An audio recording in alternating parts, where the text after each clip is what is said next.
आधारशिला वृद्धाश्रम निःशुल्क सेवा संस्था।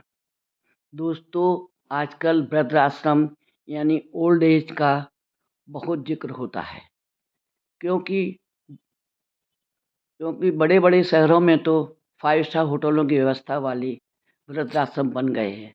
क्योंकि रिटायर होने के बाद जिनके बच्चे बाहर चले गए हैं, तो वो अनसेफ हो गए हैं। उनके पास पैसे की कमी नहीं है।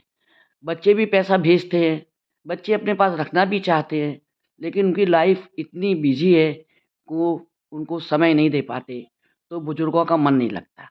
दूसरे देश में उनका अपना कोई परिचय का नहीं होता, वो भी मन नहीं लगता। इसलिए वो वहाँ नहीं रहना चाहते हैं, बस बीच-बीच में आते-जाते रहते हैं, लेकिन परमानेंट नहीं रहना पाते।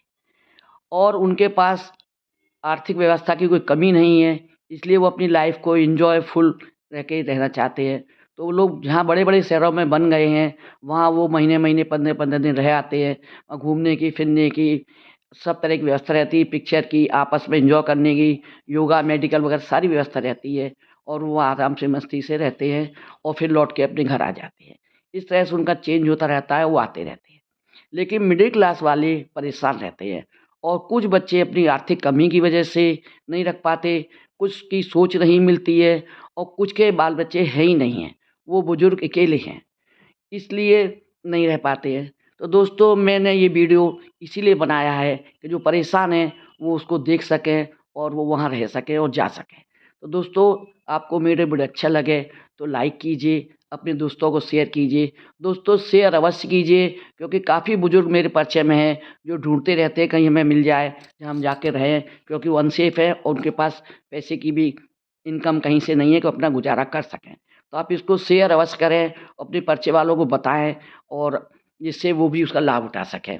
और दोस्तों, आपने वीडियो मैं बहुत डालती हूँ, हर वैरायटी के डालती हूँ, कभी मोटिवेशन के, कभी खाने किसी चीज़ के। तो आप मेरे वीडियो पसंद करते हैं, तो आपने पहली बार देख रहे हों तो सब्सक्राइब करें और कर चुके हो तो बहुत-बहुत धन्यवाद। हम आपको आज उसी वृद्धाश्रम में लेकर चलते हैं।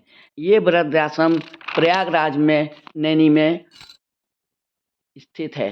ये मेन रोड पर ही है और यहाँ पर का वातावरण बहुत शुद्ध, साफ और एकदम खुशनुमा है। मैं ये वीडियो वहाँ के मैनेजमेंट से पूछकर ही, उनकी परमिशन से ही बना रही हूँ। यहाँ सभी बुजुर्ग आपस में हँसते हुए, खेलते हुए, मस्ती से रहते हैं। वहाँ लेडीज़ जेंट्स दोनों ही हैं। ऐसा कुछ नहीं है कि लेडीज़ ही रहना है कि जेंट्स रहना है।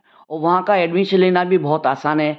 आपको सिर्फ़ एक चीज़ की ज़रूरत पड़ती है कि आपका आधार कार्ड होना चाहिए और आप अपने सेल्फ डिपेंड हो।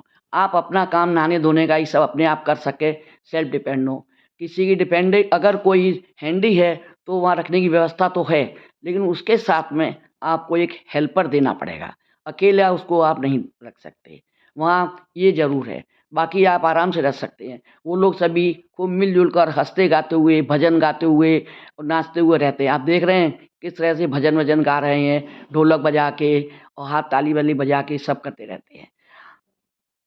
मैंने वहाँ के मैनेजर टीम से बात की कि लोगों का भी झगड़े-वगड़े हो जाते हैं, क्यों झगड़े तो घरों में भी होते हैं, लेकिन और बुज़ुर्गों से ज़्यादा ही हो जाते हैं, क्योंकि वो अपनी ज़िंदगी उन्होंने जिस तरह से काटी है, तो वो चेंज करना मुश्किल हो जाता है। तो बोले हाँ, कभी-कभी हो जाता है, ज़्यादा नहीं, तो वो आपस में मिल-जुल के ही अपना मना लेते हैं। लेकिन कभी-कभी महीने 2 महीने, 1 आध बार ऐसा हो जाता है कि कोई रूठ जाता है और खाना नहीं खाता है, तो हम में से कोई एक जाता है, उनको मनाता है और किसी न किसी तरह से खाना खिलाता है। और मान लो वो नहीं भी खा रहे हैं तो फिर सारे मिल के हम जाते हैं और उनको मनाते हैं, समझाते हैं, पटाते हैं प्यार से, रूठ के हर तरह से।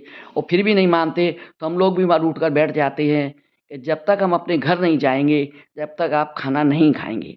क्योंकि हमारी ड्यूटी तो वहीं पर है फुल टाइम की, तो हमारे लिए तो हमारे माँ-बाप हैं।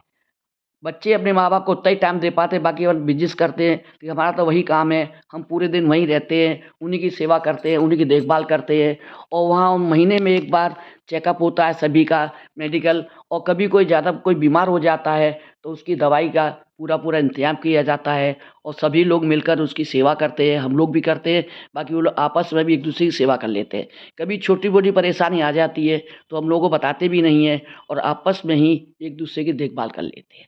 वहाँ उनको खर्चे के लिए कोई प्रॉब्लम नहीं है, क्योंकि सरकार से उनको खर्चा पूरा मिलता है, कोई समस्या नहीं आती। बाकी सोशल वर्क वाले भी आते हैं, वो भी मदद करते हैं।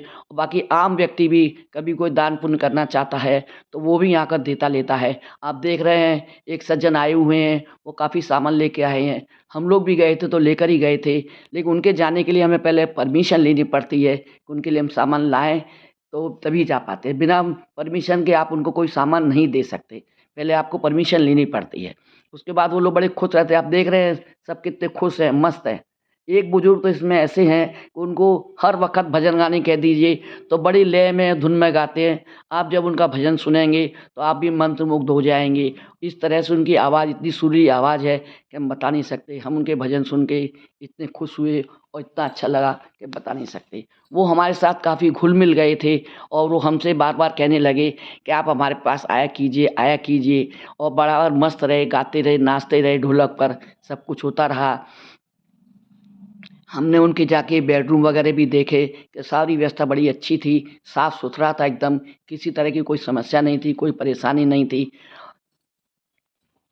और उनके पास जब कोई जाता है तो बड़ी खुश हो जाता है और काफ़ी लोग आते रहते हैं उनके पास मिलने के लिए, उनकी सेवा-वेवा करने के लिए। हम भी इसी पर्पज़ से ही गए थे कि चलिए उनके साथ बैठेंगे, हँसेंगे, बोलेंगे, बात करेंगे और दूसरा उद्देश्य ये भी था कि हमारे परिचय के कुछ लोग हैं जिनको ज़रूरत थी, उनके बच्चे नहीं हैं, परेशान हैं, तो हमने उनसे के लिए हमने देखा कि ज़रा मिल जाए कहीं तो उनकी व्यवस्था कर दें।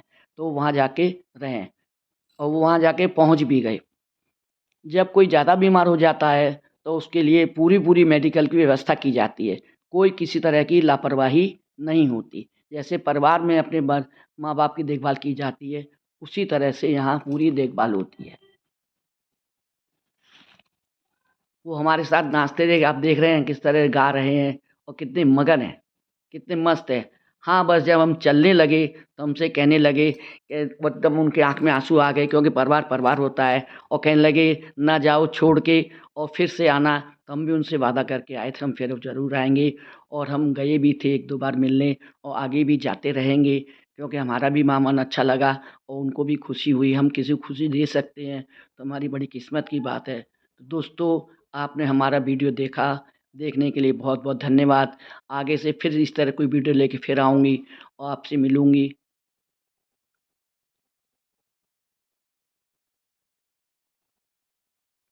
दोस्तों मेरा